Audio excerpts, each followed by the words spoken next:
기도함으로써 하나님께 예배드리겠습니다. 그는 우리 죄를 자기 몸에 몸소 지시고서 나무에 달리셨습니다. 그것은 우리가 죄에는 죽고 의에는 살게 하시려는 것이었습니다. 그가 매를 맞아 상함으로 여러분이 나음을 얻었습니다. 하나님 아버지, 우리가 예수님의 십자가의 은혜와 그 사랑을 감사하며 찬양드립니다.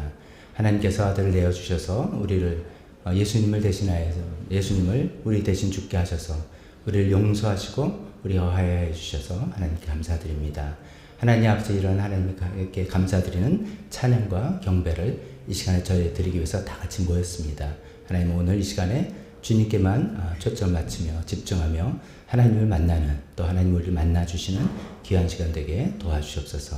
모든 말씀 예수님의 이름으로 기도했습니다. 아멘. 다 같이 일어서서 우리 찬송, 그 참혹한 십자가의 찬송가 찬송을 먼저 주님께 나가겠습니다.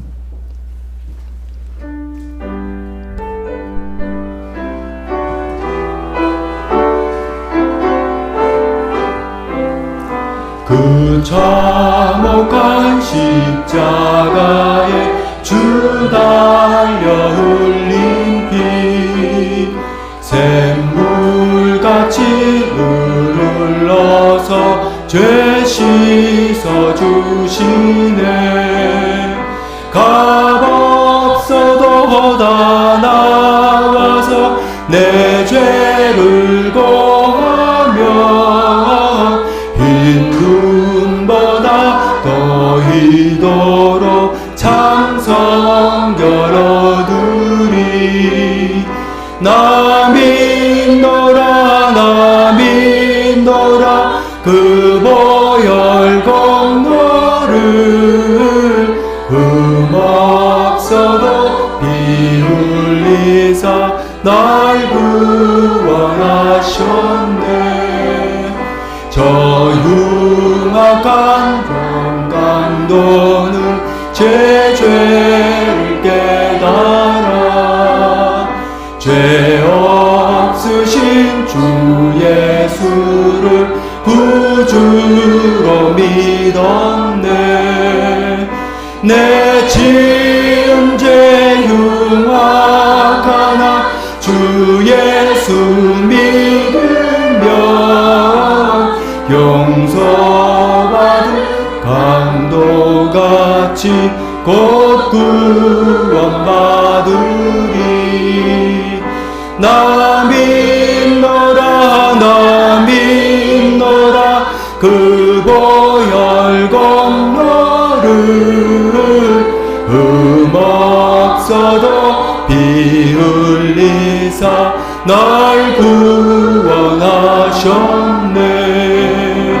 온 백성의 죄 사하신 하나님 어린 양, 그 십자가 지심으로 온 인류 구했네. 저 영원한 새 나라에 다 같이 모여서 금고 문고 한곡조로 새 노래 부르리. 나 믿노라, 나 믿노라, 보혈 공로를 흠없어도 피 흘리사 날 구원하셨네. 아멘.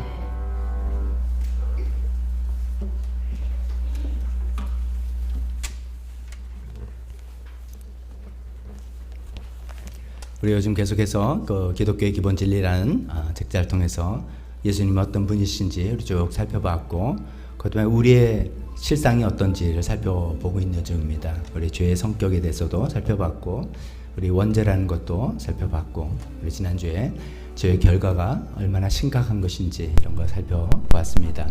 그런 하나님의 선언 앞에서 우리 다시 주님께 죄인된 모습으로 또 나오지만 또 하나님께 용서를 구하고 회개하는 걸 떠나서 우리 심령이 정결해지기를, 우리 정결한 마음 되기를, 우리 안에 늘 하나님 앞에 정직한 영이 늘 새로워지도록 주의 성령 거두지 마시고 우리가 늘 구원의 기쁨, 하나님과 함께하는 그 기쁨을 늘 유지하고 회복해 나갈 수 있으면 좋겠다라는 그런 찬양을 드리고자 합니다.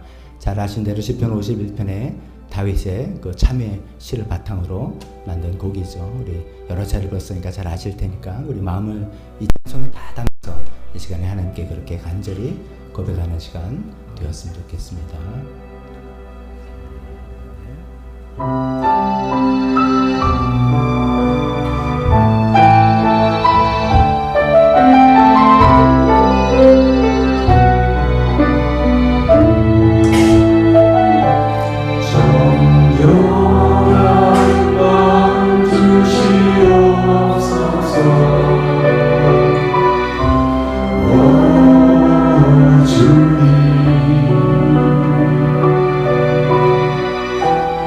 정직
아멘, 아멘. 우리 날마다 이런 고백으로 하나님께서 우리 함께 하시기를, 우리 안에 정결한 마음 하나님께서 새롭게 해주시기를 기도하며 살았으면 좋겠습니다.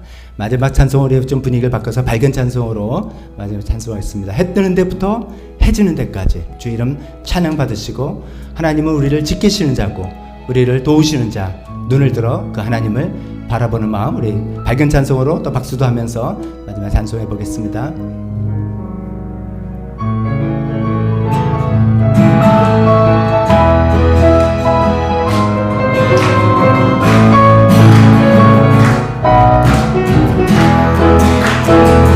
해 뜨는 데부터 해 지는 데까지 주 이름 찬양받으리. 해 뜨는 데부터 해 지는 데까지 주 이름 찬양받으리. 라라라 할렐루야. 여호와의 모든 영들아 주 이름 찬양해. 이제부터 영원까지 주 이름 찬송하지로. 다시 한번. 해 뜨는 데부터 해 지는 데까지 주 이름 찬양받으리. 해 뜨는 데부터 해 지는 데까지 주 이름 찬양받으리. 라라라 할렐루야. 여호와의 모든 영들아 주 이름 찬양해. 이제부터 영원까지 주 이름 찬송하지로다. 하나님은 너를 지키시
앉으시기 바랍니다.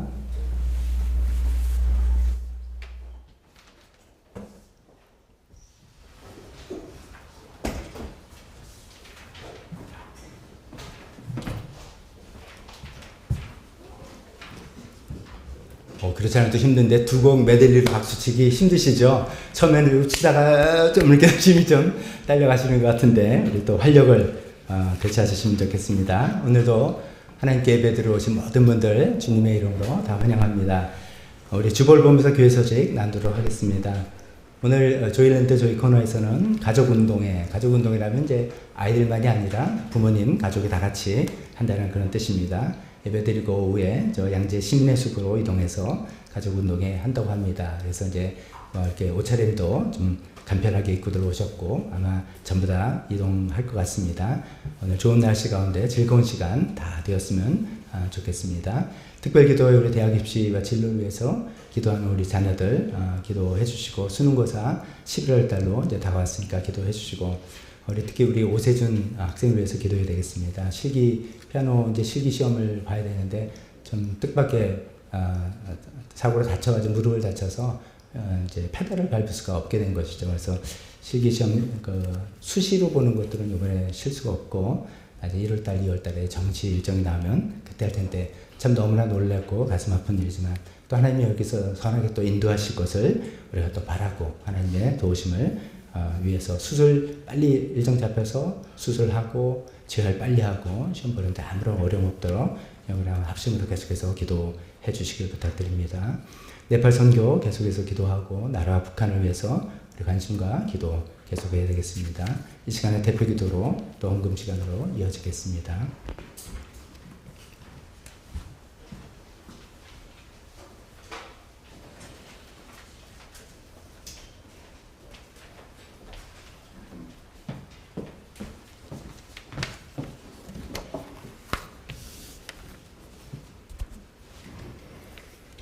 하늘에 계신 하나님, 10월 둘째 주를 맞아 주님을 찬양합니다. 이 가을 신선해진 공기, 높아진 하늘, 붉게 물들은 나뭇잎을 보며 온 우주를 창조하시고 주관하시는 주님의 손길을 찬양합니다.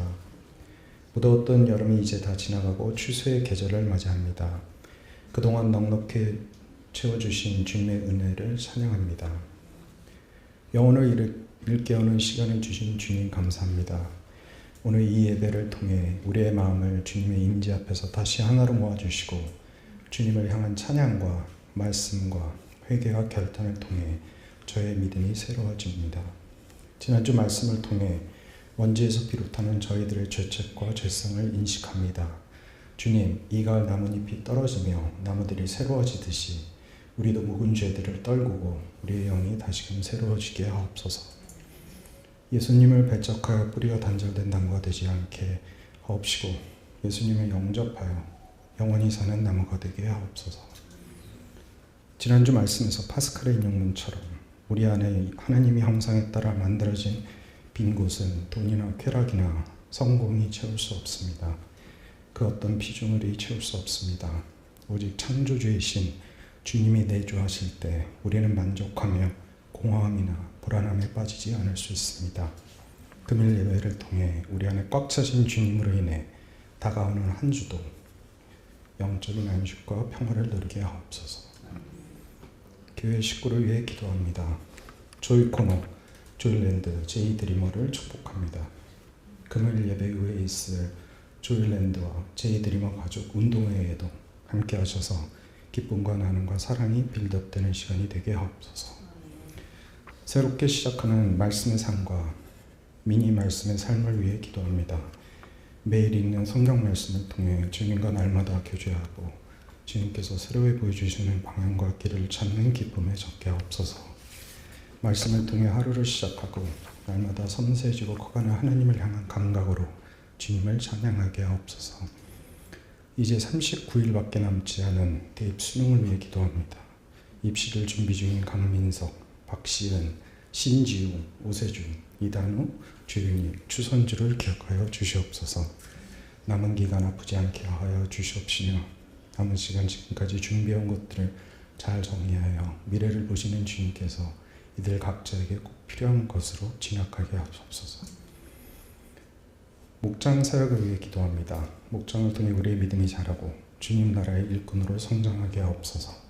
목장을 준비하시는 목자 목녀님, 또한 가정을 개방하고 함께 교제하는 목원들을 축복합니다.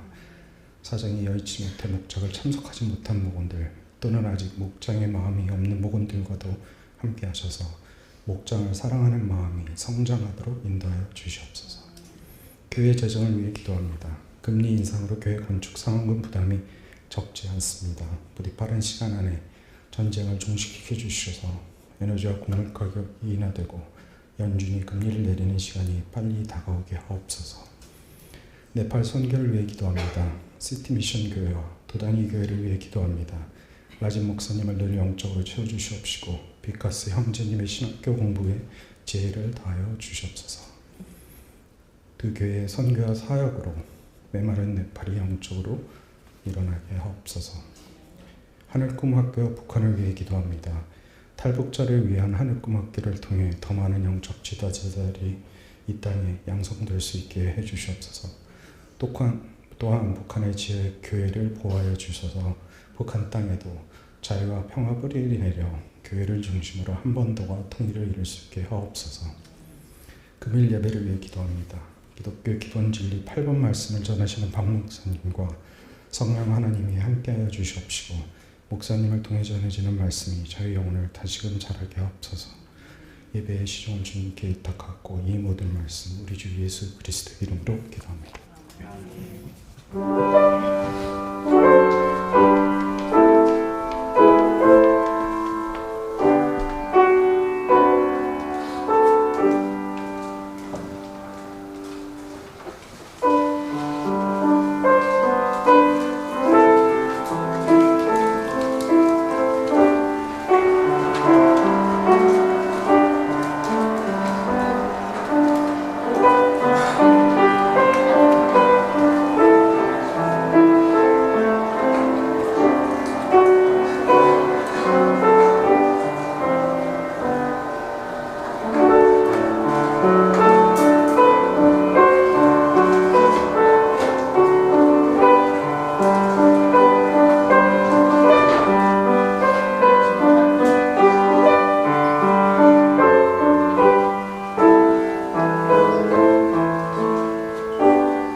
봉헌기도 드리겠습니다.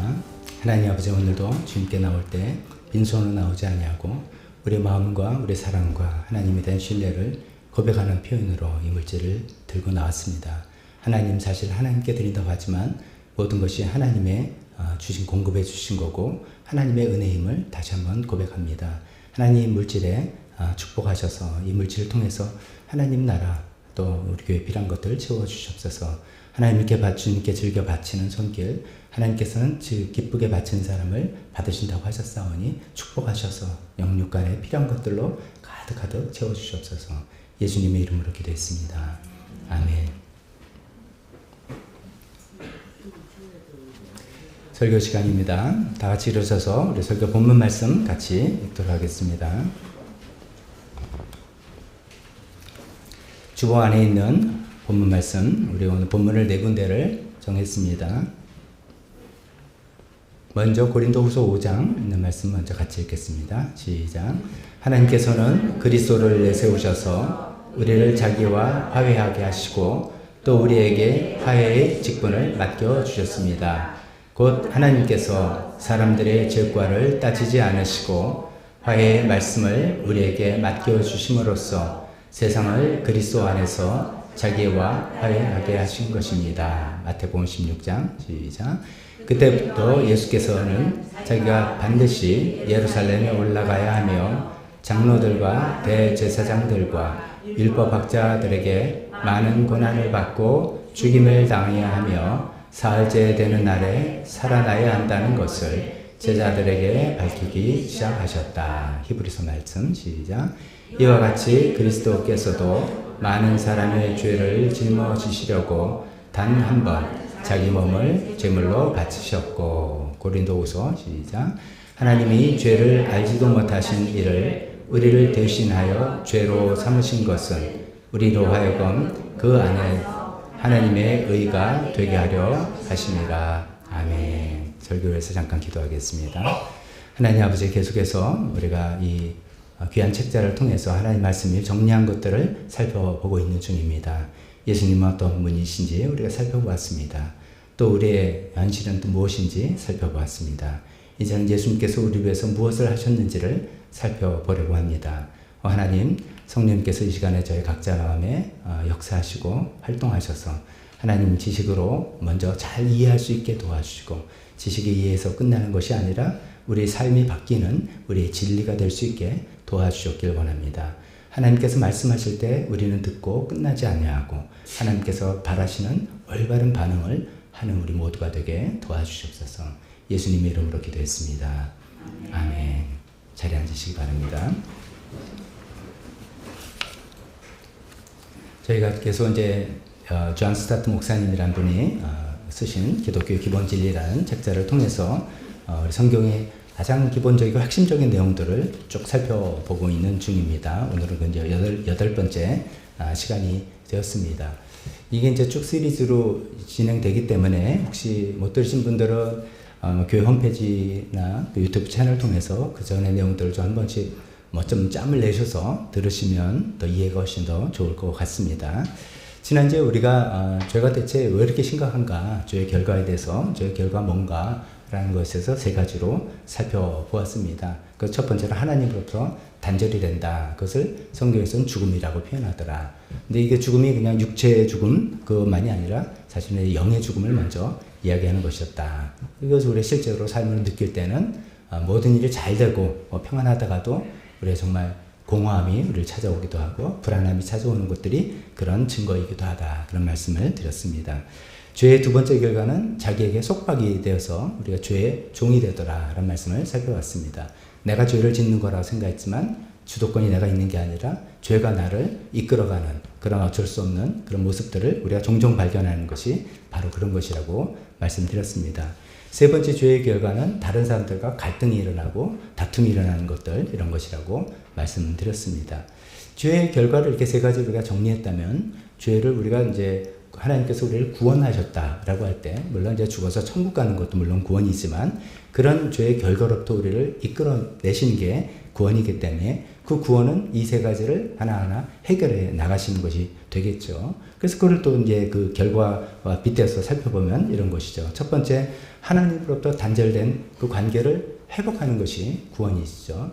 근데 이제 하나님과 우리 관계를 회복하는 데 있어서 그냥 회복하자 되는 게 아니라 죄라는 것이 가로막혀 있고 그 죄는 반드시 대가를 치러야 되는 것이 있기 때문에 그것을 예수님께서 대신 그 대가를 치르셨다라는 것이 성경의 또 복음의 중요한 내용이죠. 그걸 통해서 죄 용서를 하나님께서 해주시고 관계를 다시 회복하시고 또 그걸 위해서 예수님이 십자가에 돌아가셨다. 이것이 첫 번째 구원이라고 볼 수 있겠습니다. 두 번째, 우리가 죄의 종노릇하게 돼 있는데 이제 하나님께서 우리를 구원하셨다는 것은 더 이상 죄의 종노릇하지 않게 된다는 것이죠. 우리가 여전히 죄를 짓지만 지난번에 영어 표현을 말씀드린 것처럼 unable not to sin 였는데 죄를 안 지을 수 없는 상황에서 able not to sin, 죄를 안 지을 수도 있는 그런 힘을, 능력을 하나님께서 우리에게 주셨다. 그것이 어떻게 가능하냐? 우리의 힘으로는 안 되는데, 죄의 종이라고 그랬는데 우리가 성령으로 거듭날 때 가능하다. 이제 거듭나서 새로운 사람이 되고 완전히 새로운 성품을 갖게 되고 그때 성령님께서 우리 안에서 계속 우리를 도와주심으로써 죄를 지었지 않을 수 있는 점점 그 능력과 힘을 키워나가게 해주시는 것이 두 번째 구원이라고 말씀드리겠습니다. 세 번째, 마지막에 이제 다른 사람들과 갈등과 싸움 이런 것은 계속해서 우리가 성령의 도움으로 자기를 부인하고 서로를 용서하고 용납하고 긍휼히 여기고 화평을 이뤄나가는 이런 것들을 이제 해나가는 거 아니겠습니까? 또 그걸 위해서 하나님께서는 교회를 세워주시고 1차적으로 교회 안에서 연습해봐라 라고 해나가시는 그런 것이죠. 그렇게 이제 큰 아웃라인을 가지고면서 앞으로 이제 두 번째, 세 번째는 차차 말씀드리고 오늘은 첫 번째 부분을 말씀드리려고 합니다. 이제 넘어가기 전에 그 이제 1, 2, 3이라고 생각하고 죄의 결과가 하나님과의 단절, 죄의 종, 그 다음에 다른 갈등, 또 구원도 이렇게 있다면은 이 구원이 이제 세 가지로 오는 것들을 우리가 이렇게 이해해 볼 수가 있겠습니다. 첫 번째, 하나님과 관계 회복, 죄를 용서함 받고 관계 회복되는 것은 즉각적으로 일어나는 것이죠. 우리가 예수님을 믿을 때 즉각적으로 일어나는 그런 일입니다.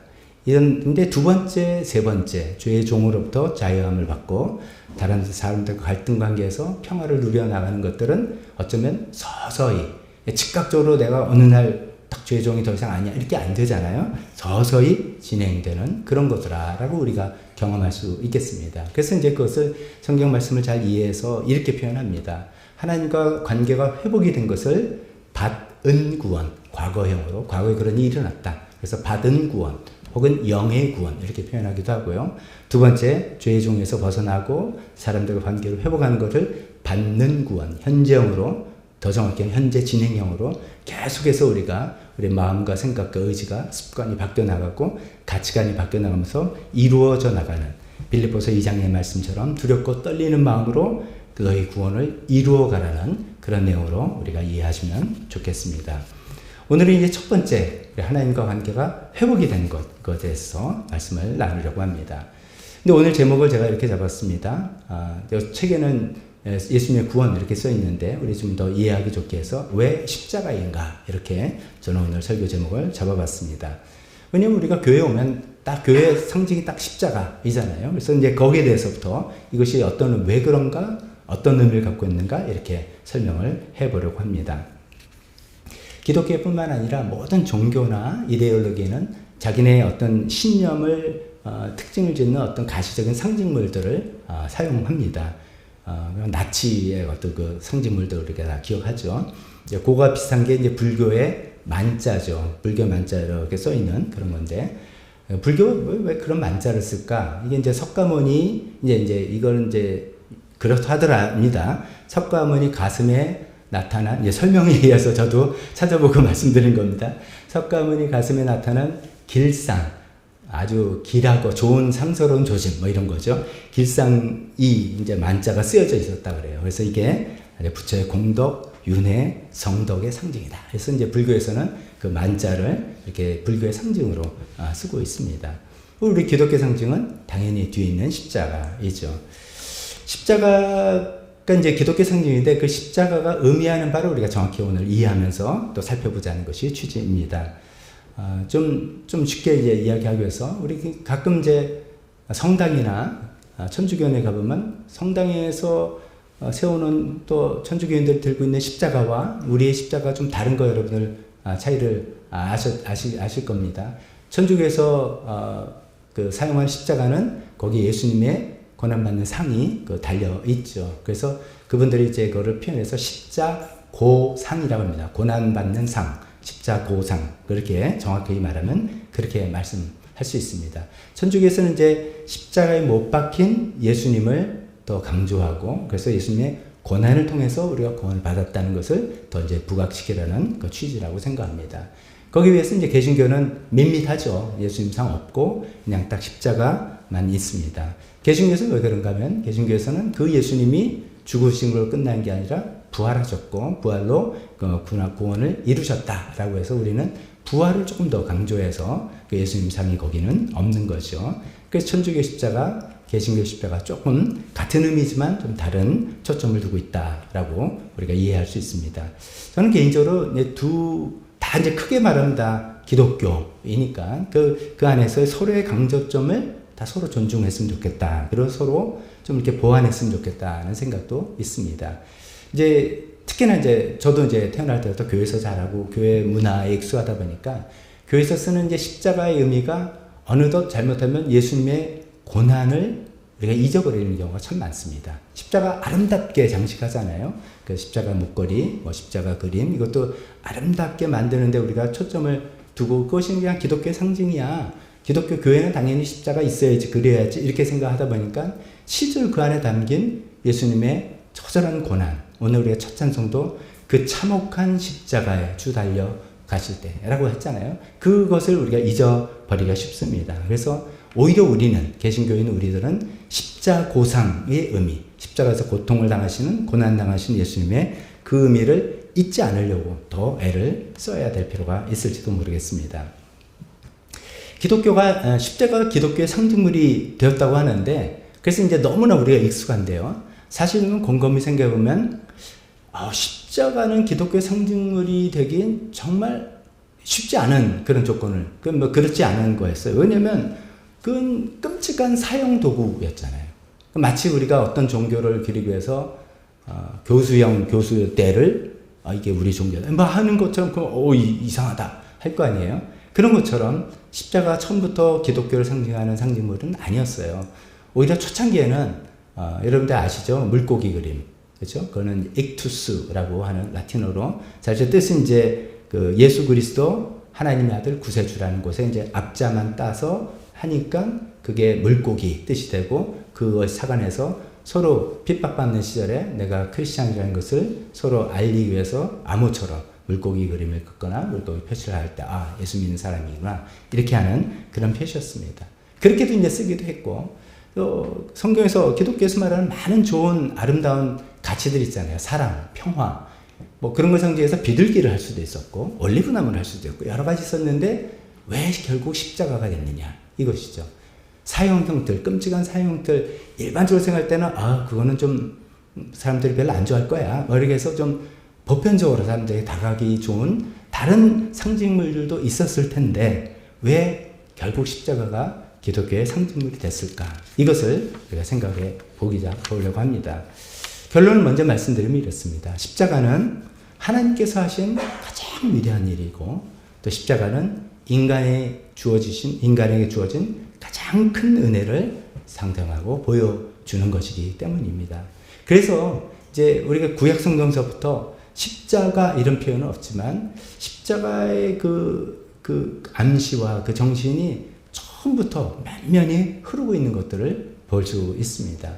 간단하게만 이제 몇 가지 말씀드리면 구약 시대에 이런 일이 있었죠. 유대인들은 동물을 잡아서 제사를 드리는 희생제물을 잡고 제사 드리는 것을 굉장히 중요하게 여겼습니다. 그래서 우리한테는 지금 우리는 이제 동물 희생제사를 이제 예수님이 희생제사 이후로 드리지 않는 우리 시대에 살고 있지만 유대인들은 그랬잖아요. 적어도 예루살렘 성전이 주 70년에 파괴되기 전까지만 해도 굉장히 그것을 중요하게 여겼다는 것입니다. 근데 이제 그 희생제물이라는 게 결국 뭡니까? 죄는 내가 졌는데 이 동물이 죽으면서 동물이 내 대신에 죄값을 치른다. 이런 시스템이잖아요. 이게 이제 일반적인 정의 개념하고는 안 맞죠. 일반 공정, 정의하면은 죄를 지은 사람이 책임을 진다. 이게 맞는데 죄는 내가 졌는데 이 동물에게 전가해서 동물이 죽음으로써 하나님이 용서를 해주시고 하나님 관계가 회복된다. 이것을 하나님께서 유대인들에게 처음부터 수백 년, 수천 년부터 계속 가르치시고 그것에 유대인들 딸딸딸딸 머리에 암기가 되어 있었던 그런 것이죠. 그것이 이제 십자가의 희생이라는 것에 대한 어떤 암시가 그때부터 있었던 겁니다. 또 한편으로는 그 이제 희생 제사가 있고 제사 제도가 있고 또 한편으로는 구약 시대 많은 선지자들이 이제 활동해서 하나님의 뜻을 대신 전해하셨는데 그 선지자들의 말들을 보면은 이제 너네들이 하나님의 말씀을 안 듣냐 그러면 혼난다 이런 얘기가 많이 나오면서 사람이 우리도 그렇잖아요. 누구 이제 자녀들 이렇게 하다 답답하다 보면은 이거 결국 내가 죽어야지 이렇게 내가 죽어야지 네가 정신 차리지 이런 식으로 이제 극단적으로 가는 것처럼 결국 하다가 안 되겠다. 누구 한 사람이 이 모든 것을 대신해서 고난을 당하고 죽으실 거다. 이런 얘기를 한단 말이죠. 이스라엘 백성들은 너네 그렇게 하면 안 돼. 이런 얘기를 주로 하다가도 결국은 안 되겠네. 누군가는 오셔서 모든 사람의 죄를 대신 지고 고난을 받을 사람이 올 것이다. 이렇게 나온단 말이죠. 그 대표적인 게 이사야서 53장의 말씀이죠. 우리가 고난주간 때마다 암송하고 묵상하는 53장 4절 그는 어떤 한 사람은 실로 우리가 받아야 할 고통을 대신 받고 우리가 겪어야 할 슬픔을 대신 겪는다. 그 어떤 사람이 올 것이다 라는 그런 암시를 선지자를 통해서 간간히 했단 말이죠.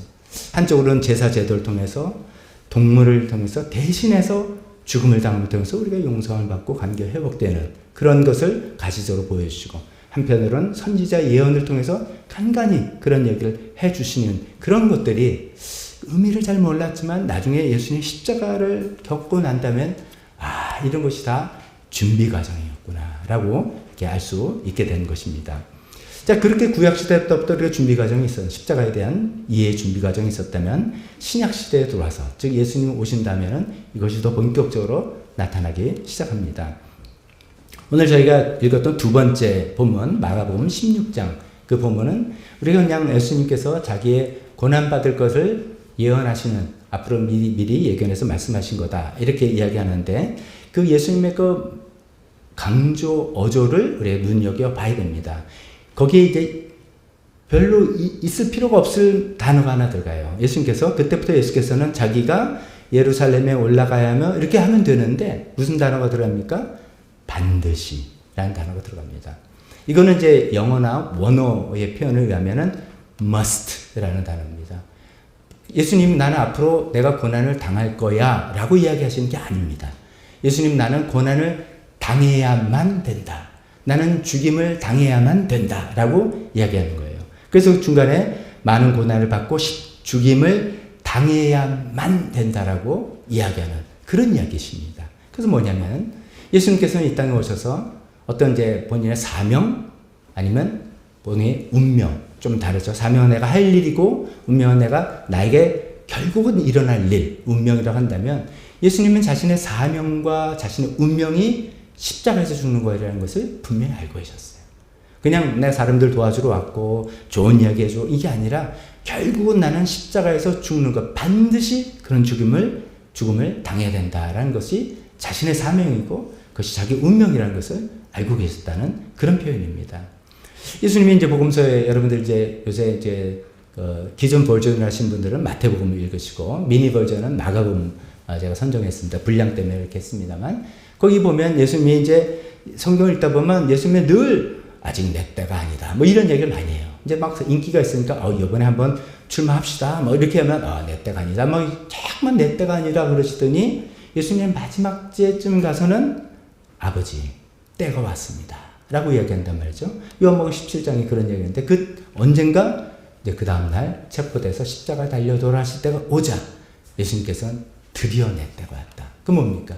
자신이 늘 생각하고 있는 때는 뭐냐면 출세해서 사람들한테 뭐 인정받고 하는 그게 아니라 드디어 내 말이 사람들이 듣고 굴복 복종하는 그 때가 아니라 자신이 십자가에 죽는 것이 자기가 그렇게 기다려왔던 그 때라는 그 얘기를 하고 계시는 거죠.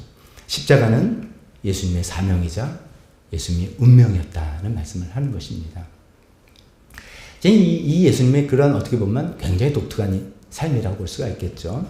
그런 예수님의 독특한 삶을 예수님에 관한 기록을 적는 사람들도 캐치를 했습니다. 이제 우리가 마태복음, 마가복음, 누가복음, 요한복음, 복음서라는 장르입니다. 이게 뭐 소설, 시, 희곡 이런 것처럼 장르인데 이게 일종의 전기하고 비슷합니다. 근데 전기하고 비슷한데 이 희한한 전기예요. 예수님이란 사람에 대해서 전기를 이 네 사람 각자 썼는데 세상에 그 전기라고 하면 그 사람이 제일 그 위대한 업적, 그 다음에 그 업적이 일어나게 되는 배경 이런 거 설명하게 되는데 이 전기는 희한하게도 예수님의 생애 마지막 일주일에 모든 관심이 쏠려 있어요.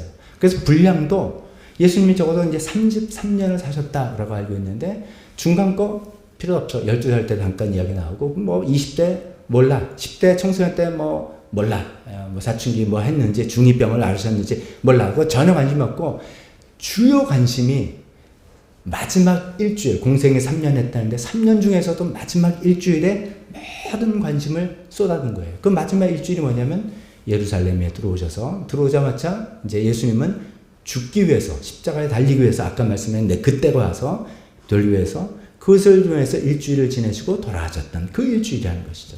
그 일주일에 누가복음 같은 경우는 자기 그 복음서를 쓸 때 33%의 분량을 거의 다 할애했습니다. 일주일에. 마태복음은 더해서 40%를 그 일주일에 할애했습니다. 요한복음은 더합니다. 무려 50%의 기록을 그 마지막 일주일에 썼습니다. 마가복음은 가장 많습니다. 60%의 분량을 마지막 일주일에 할애했다는 것이죠. 그 뜻은 뭐냐면 이 복음서 기사들도 예수님 아까 반드시 내가 십자가 죽어야 된다, 드디어 내 때가 왔다 이렇게 말씀하신 것들을 이해한 거예요. 이해하고 자기가 기록을 통해서 사람들도 그것을 이해하기를 바란 겁니다. 예수님은 훌륭한 말씀하시고 인품이 좋으시고 다 맞지만 그런 것을 통해서 어떤 우리 사람들에게 영향을 주시는 분이 아니라, 그게 아니라 예수님은 십자가에 돌아가심으로써 우리에게 가장 중요한 일을 하신 분이라는 것을 여러분 반드시 이것을 아십시오 라는 그런 의도로서 많은 분량을 그 마지막 돌아가신 일주일에 기록을 했다는 것입니다. 더 나가서 이제 서신서, 편지로 이제 많은 사도들이 교회들에게 쓴 서신서에는 아예 그냥 드러내놓고 기록을 했습니다. 이렇게 한 가지만 이야기하면 고린도전서 2장 2절 사도 바울이란 분이 고린도 교회에 쓴 편지에 이렇게 아주 대놓고 이렇게 얘기합니다. 나는 여러분 가운데서 예수 그리스도 곧 십자가에 달리신 그분밖에는 아무것도 알지 않기로 작정했습니다. 나는 십자가밖에 모른다. 십자가가 가장 중요하다. 이렇게 아예 명시적으로 이야기할 정도였다는 것이죠. 자, 이런 내용들을 생각해서 그래서 기독교에서는 십자가를 그렇게 중요하게 여기는구나. 그래서 이걸 십자가의 중심성, 기독교는 십자가가 가장 중심이다. 이런 의미가 되겠습니다. 쭉 살펴본 것처럼 구약시대부터 신약시대까지 관통하는 핵심 주제가 바로 십자가인 것이죠. 그래서 십자가를 빼놓고는 기독교 신앙을 설명할 수가 없습니다. 조금 부연 설명해 볼까요?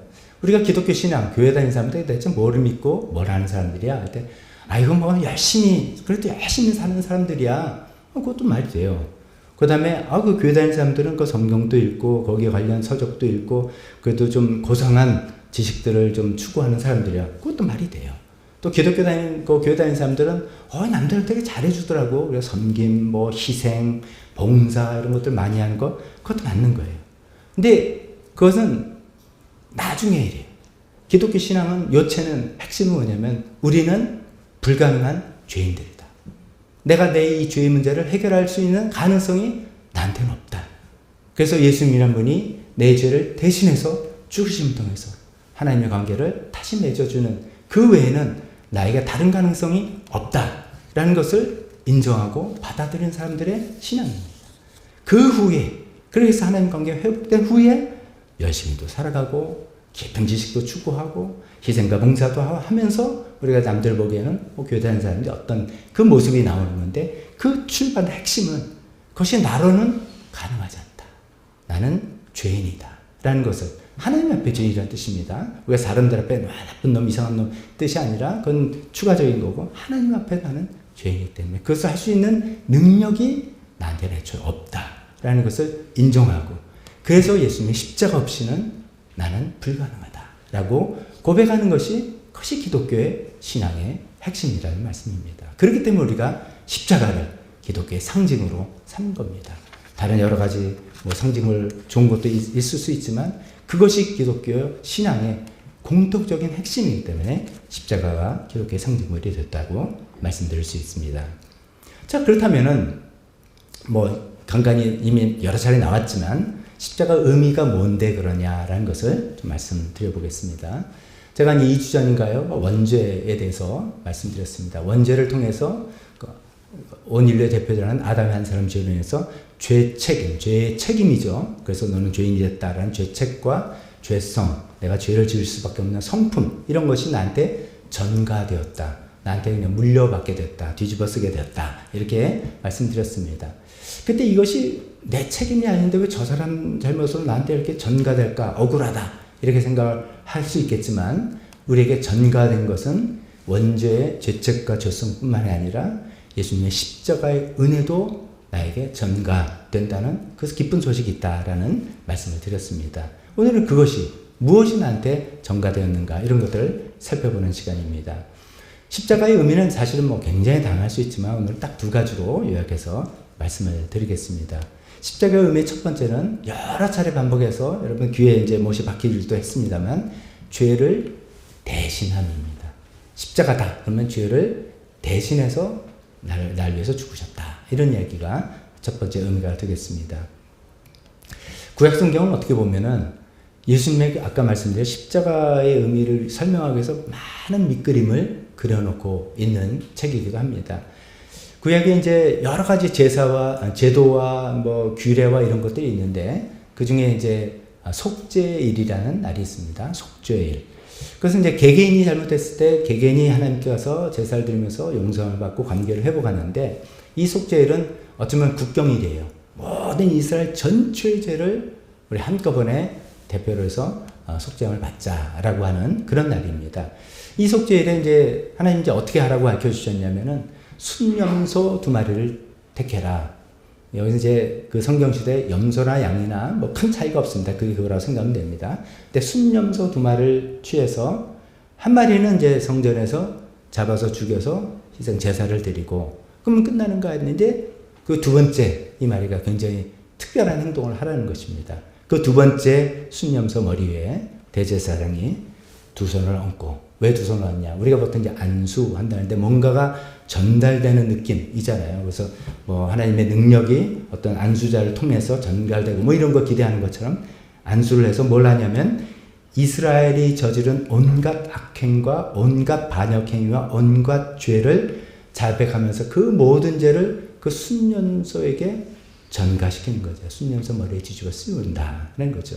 그런 다음에 그러면 한 사람이, 그 이제 제사장이 그 일하고, 그럼 기다리고 있던 다른 사람이 그 죄를 전가받은 순염소를 데리고 어딜 가냐? 황무지로 가는 거예요. 저 멀리 광야로 가서 사람이 살지 않고 사람에게 도무지 돌아올 수 없는 그 황야로 가서 거기서 버리고 온다는 거죠. 제가 몇 번 우스갯소리로 그 얘기했죠. 버리고 왔는데 그 염소가 매 하고 돌아오면 큰일 나는 거예요.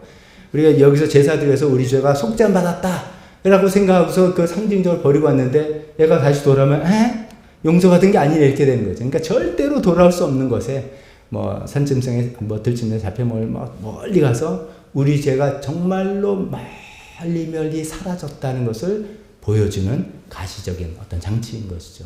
근데 거기에서 제사장이 모든 이스라엘 백성의 모든 죄를 그 위에 얹어서 전가해서 그를 광야에 버렸다. 그렇게 하라고 이제 하나님이 알려주셨어요. 그래서 이스라엘 백성들이 몇백 년 동안, 2000년 동안 그 일을 쭉 했어요. 그 다음에 드디어 이제 예수님께서 이제 등장하셨습니다. 예수님 등장할 때 예수님 전에 예수님을 소개하는 선구자로서 요한이라는 사람이 활동이 있었습니까? 그 침례 요한, 우리는 침례 요한을 부르고 또 세례 요한이라고도 알려진 그 요한이 그 예수님을 이제 알아보고 소개를 하는데 이렇게 소개를 합니다. 요한복음 1장 29절에 보시오, 세상 죄를 지고 가는 하나님의 어린 양입니다. 이렇게 소개했어요. 이게 웬 생뚱맞은 말입니까?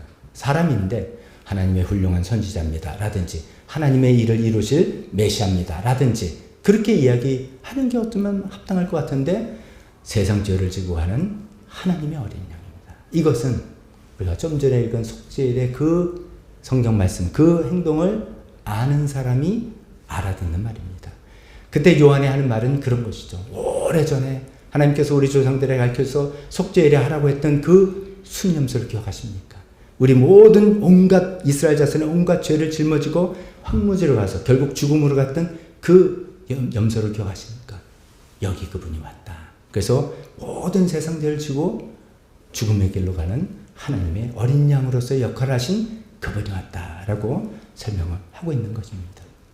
근데 이제 거기서 더 나가서 이스라엘 유대인들은 계속 동물을 가지고 희생제물을 삼았는데, 소, 염소, 양 같은 동물로 가지고서 죽여서 희생제물을 삼았는데, 여기서부터 하나님께서 그 방법을 달리하신 거죠. 예수님께서는 자기 자신을 희생제물로 들으셨다는 거죠. 그래서 그것이 우리가 세 번째 읽은 히브리서 9장 말씀입니다. 이와 같이 그리스도께서도 많은 사람의 죄를 짊어지려고 단 한 번 자기 몸을 제물로 바치셨다. 우리가 다른 사람의 죄를 대신하기 위해서 여러 가지 뭐 벌금형이라면 큰 돈으로 벌금을 낼 수도 있고 대신 징역을 살 수도 있고 여러 가지 할 수 있는데, 예수님께서 하시는 것은, 또 하나님께서 바라시는 것은 자기 몸을 그 희생 제물로 바치는 것, 이런 것이라는 거죠. 그래서 십자가에서 죽으신 것은 그냥 죽으셨다가 아니라 십자가에서 희생 제물로 바치셨다라고 이해할 수 있는 것입니다. 자, 이래서 이렇게 생각해 보면 십자가의 첫 번째 의미는 죄를 대신해서 예수님이 대신 희생 제물에서 돌아가셨구나, 그런 의미를 구약시대부터 죄를 전가해서 순염소를 광야로 죽음의 사지를 몰더니 그 일을 하러 오신 분이라고 침례요한은 소개하더니 정말 예수님께서 십자가에서 죽으신 일이 자기 몸을 제물로 바친 그래서 우리의 죽어야 될 우리 죄를 대신해서 죽으신 그 일이구나 라는 것을 우리에게 설명해주고 있습니다. 두 번째 십자가 의미는 거기서 조금 비슷한데 조금 더 나은 이야기를 합니다. 예수님 자신이 죄가 되셨다 이렇게 표현합니다. 예수님 자신이 죄가 되셨다. 즉 예수님이 죄를 대신해서 죽었다 하고 조금 다르게 예수님 자신이 죄가 되었다 이런 뜻입니다. 마지막 고린도후서 5장 말씀 제가 더 설명을 잘하기 위해서 개역개정 성경으로 인용했는데 이렇게 되어 있죠. 하나님이 죄를 알지도 못하신 이를 우리 지난번에 예수님 죄 없으시다 다 여러 가지 살펴봤죠. 그런 분을 우리를 대신하여 죄로 삼으셨다 이렇게 표현해요. 우리를 대신하여 죄로 삼으셨다.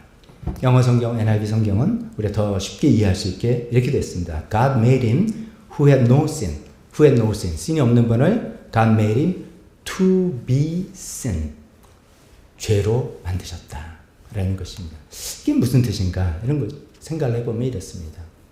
예를 들어 우리가 어떤 사람의 잘못을 보니까 어떤 사람이 잘못해서 3년 징역형이 나왔어요. 이제 이게 현실적으로 불가능해요. 요즘 형법제도로는. 근데 내가 대신 징역살이 할게.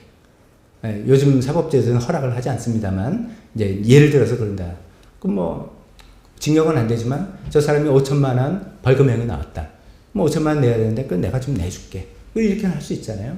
그러니까 어떤 사람의 죄의 대가를 내가 대신 치러주는 것 이런 거 생각해 볼 수 있습니다. 참 그런 거 할 때 참 훌륭하다. 자기는 잘못이 없는데 또 가족이면 또 모르겠는데 생명부재 사람인데 저렇게 하는 거 보면 참 훌륭하다 이렇게 생각할 수 있습니다. 근데 다른 사람의 죄를 대신 갚아주기 위해서 내 목숨을 내놓는다? 이거 가능할까요? 아니 돈은 내줄 수 있고 징역살이 몇 년 할 수 있는데 대신 내가 죽어줄게. 저 사람 사형을 받아서 내가 대신 죽어줄게. 이거 되게 어렵단 말이죠. 만약에 누가 그런다면 와 진짜 저 사람 되게 훌륭한 사람이다 이렇게 말할 수가 있고 그 희생은 멋진 희생이라 말할 수가 있었습니다. 그런데 그거와 진짜로 죄가 된다. 그 무슨 말이냐면 내가 죄를 대신 해결해 줄게가 아니라 그럼 어떻게 보면 한편으로는 좀 멋있는 구석이 있는데 그게 아니라 내가 진짜 나쁜 놈이 된다. 내가 죄를 진짜로 뒤집어 쓴다. 내가 진짜 몹쓸 인간이 되는 그런 거예요. 그렇게 대신 갚아주는 게 아니라 진짜로 그렇게 되는 그 얘기를 하고 있습니다. 예수님은 우리 죄를 대신해서 죽어주신 것뿐만 아니라 예수님은 우리를 위해서 죄가 되셨다라고 이야기합니다. 그 죄가 되셨다는 것을 다른 성경에서는 조금 표현을 달리해서 저주가 되셨다라고 이야기합니다. 갈라디아서 3장 13절 본문으로 택하지는 않았습니다만 제가 읽어보면 이렇게 되어 있습니다. 그리스도께서 우리를 위하여 저주를 받은 사람이 되심으로써 이제 우리 성경에 이제 우리 글로 번역을 할 땐 다 저주를 받았다 이렇게 표현합니다. 근데 좀 아쉬운 거는 원문 성경이나 영어 성경에는 저주가 되었다. 우리는 이제 생소한 표현이죠. 저주가 되었다. 우리는 이렇게 쓰죠. 저주 덩어리. 이렇게 하면 요즘 쓰는 표현이 그런 겁니다. 사실 그렇게 됐다는 이야기를 하는 겁니다. 예수님께서 우리를 위하여 저주를 받은 사람이 아니라 저주를 받아라 받은 사람 정도가 아니라 예수님께서 우리를 위하여 저주가 되셨어요. 저주 덩어리가 되셨어요. 진짜 죄인이 됐어요. 내가 너를 위해서 그냥 죄값을 내가 그냥 치워줄게 정도가 아니라 그래서 멋있는 희생 그 정도가 아니라 진짜 죄덩어리와 죄인이 되고 저주 덩어리가 되었다는 그런 얘기를 하고 있는 것입니다. 그것이 십자가의 두 가지 의미로 간단하게 살펴보는 겁니다. 죄의 대가를 대신 치르셨다. 뿐만 아니라 두 번째로 진짜로 죄가 되고 진짜로 저주가 되었다라는 그런 이야기입니다. 자, 이런 십자가 의미를 가지고 그런 이해를 바탕으로 예수님께서 십자가에서 겪으신 그 정황을 다시 한번 쭉 생각해 보기를 원합니다. 이제 우리가 신앙생활 오래 하신 분들은 너무 워낙 여러 차례 들으신 내용이고 많이 개인적으로 묵상도 하시고 권한주간마다 생각하기 때문에 이게 좀 어떻게 보면 식상할까봐 걱정이지만 이런 내용들을 예수님 나를 위해서 죄를 대신해 죽으셨구나 또 예수님이 죄가 되셨구나 저주가 되셨구나 이런 것들을 좀 생각해 보시면서 한번 이 시간에 다시 한번 예수님께서 십자가에 달리신 그 정황을 좀 이렇게 다시 한번 이해하면서 마음으로 새겨보면 좋겠습니다.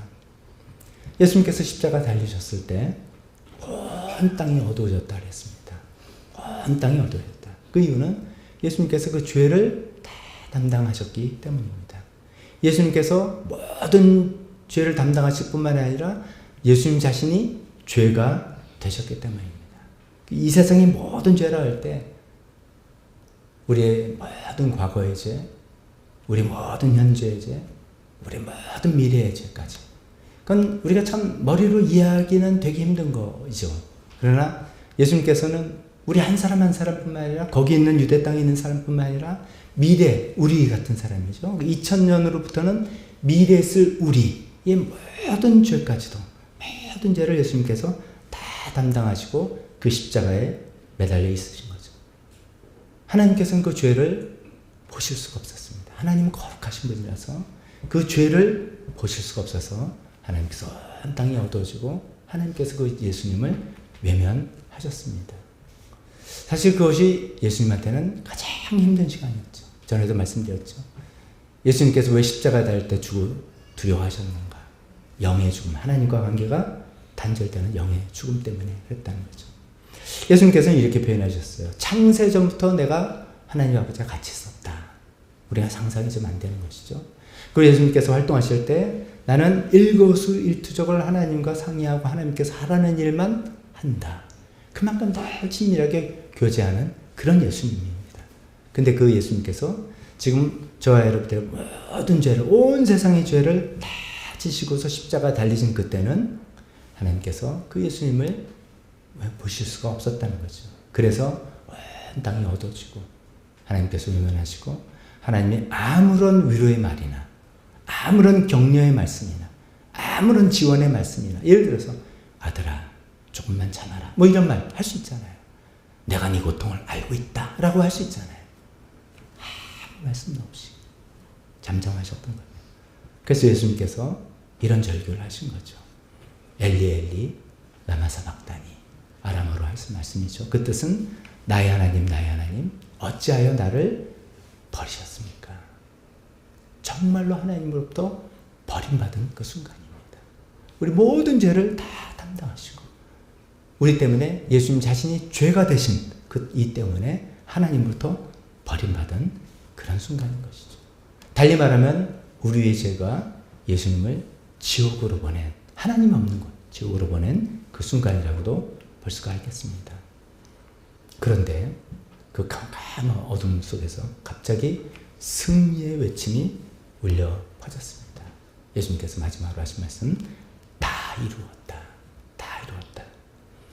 아까 말씀드렸죠. 십자가가 예수님의 사명이자 운명이다 말씀드렸습니다. 그 사명이자 운명을 다 이루신 것이죠. 그래서 모든 사람 죄를 다 담당하시고 희생제물 되셔서 이제 하나님과 관계를 맺을 수 있고 저주를 다 받으셔서 우리에게 축복이 올 수 있는 그 일을 예수님께서 다 이루셨다고 외치셨고 그 다음에 운명하신 겁니다. 예수님께서 다 이루셨다는 것을 증명해 보이시는 듯이 예루살렘 성전에서는 놀라운 일이 생겼다고 성경은 기록하고 있습니다.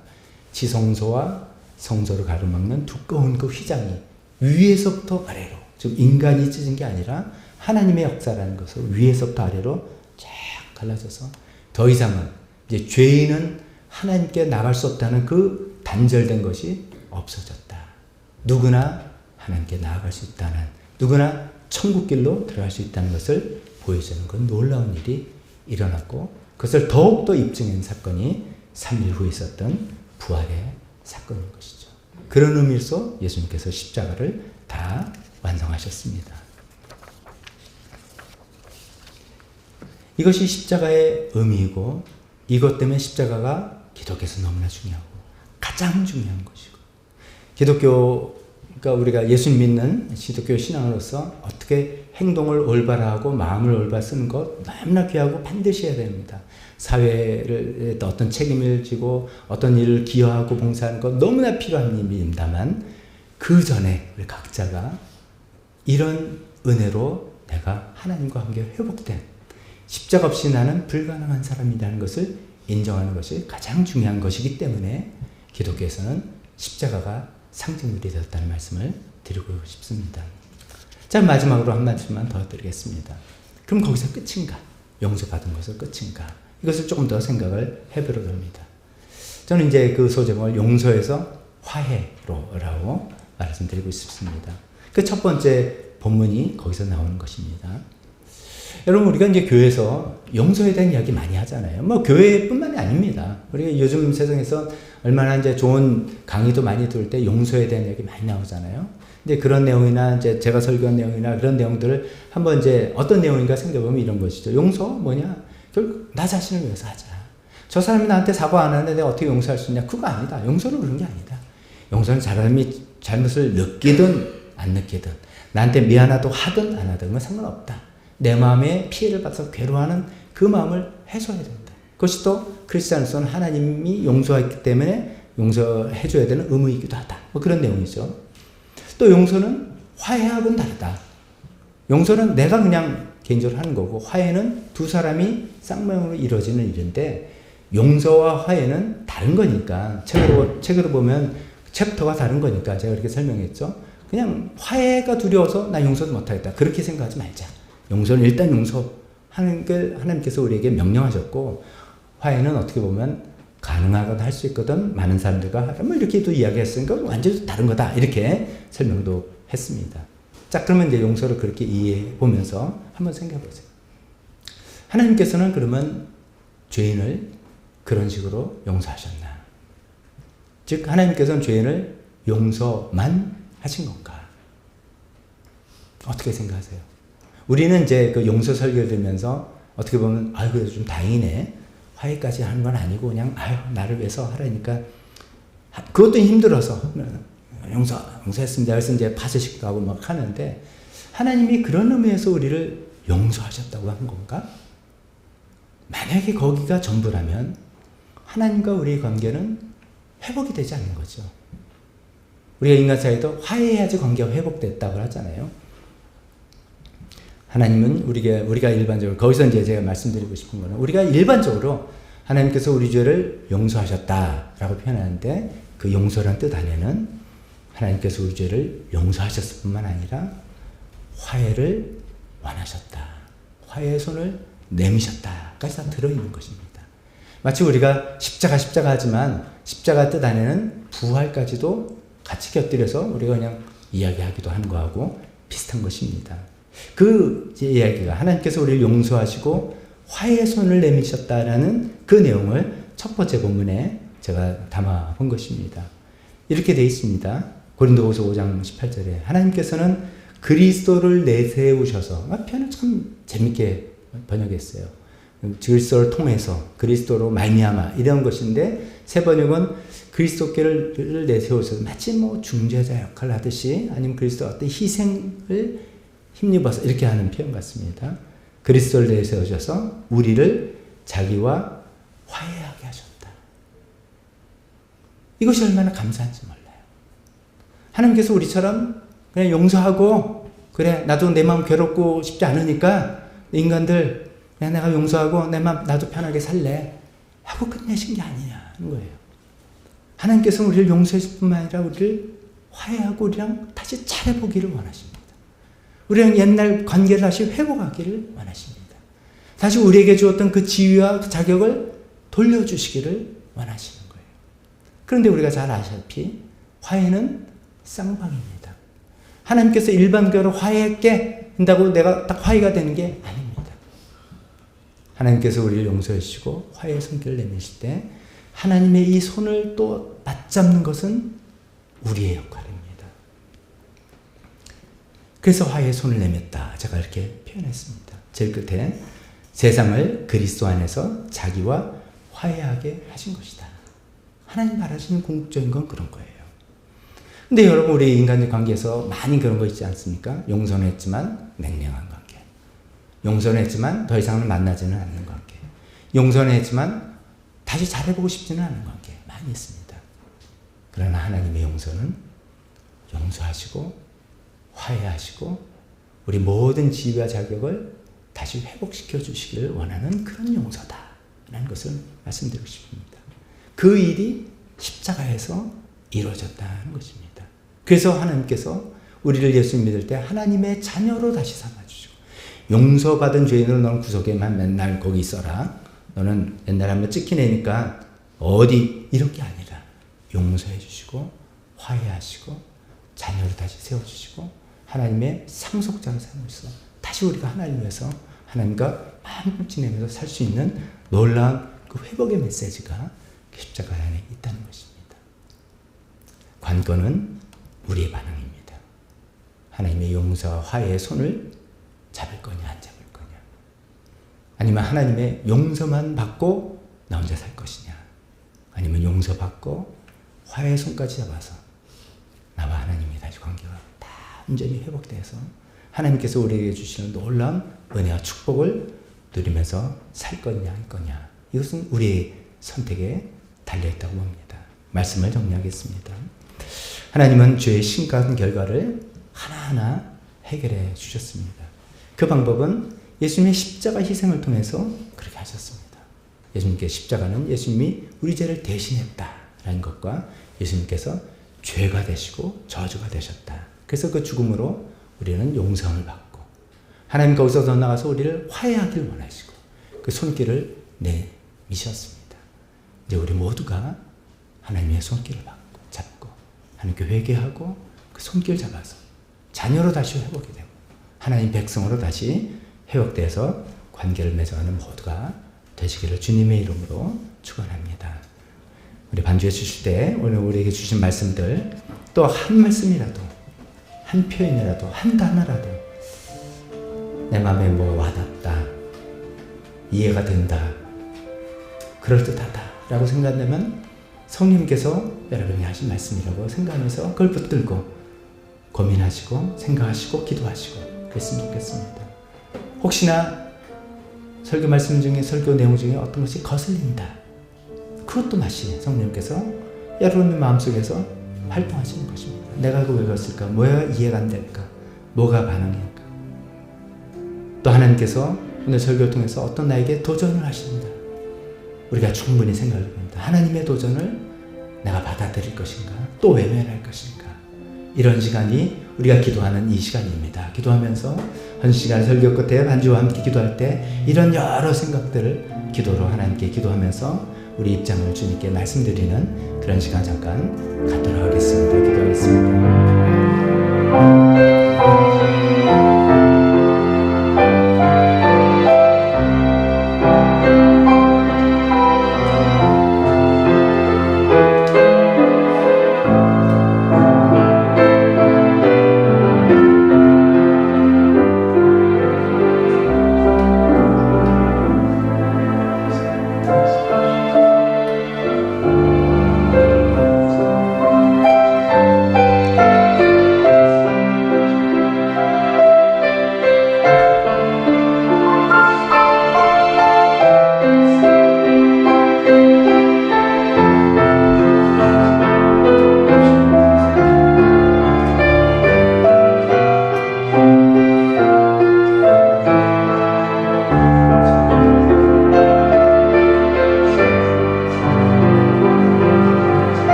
어쩜 우리 예수 믿는 우리 모두에게는 너무나도 당연하고 너무나도 기본적인 이야기입니다. 오 하나님 아버지, 이 십자가의 내용이 너무나도 기본적으로 너무나도 당연하게 또 너무나도 분명하게 우리 마음속에 다 자리 잡을 수 있게 도와주셨길 원합니다. 예수님의 십자가 희생으로 우리가 하나님께 나올 수 있음을 기억하며 주님 그 십자가를 바라보고 살아가는 우리가 되게 도와주시옵소서.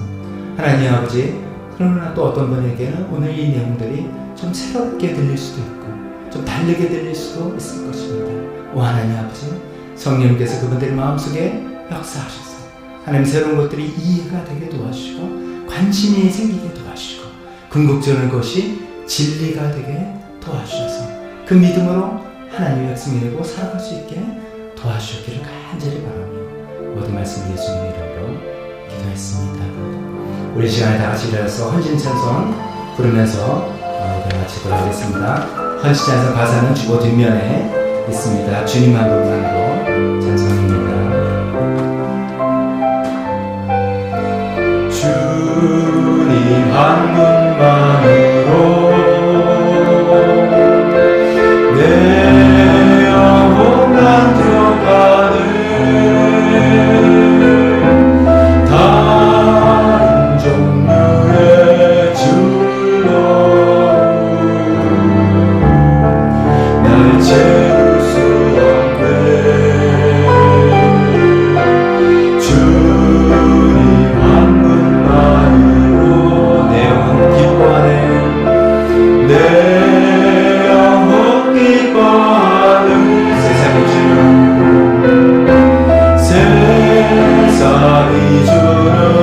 어떤 유혹도 나는 들 수 없네. 이것이 나의 길, 이것이 나의 노래, 이것이 내 소망의 이유, 주 나의 모든 것.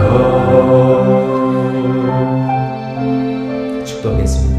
지금은 우리 주 예수 그리스도의 은혜와 하나님 아버지의 사랑하심과 성령님의 교통하심이 예수님의 십자가에 감사드리며 십자가를 바라보고 살아겠노라고 결단하는 여기 있는 모든 분들 머리에 지금부터 영원토록 함께 있을지어다. 아멘.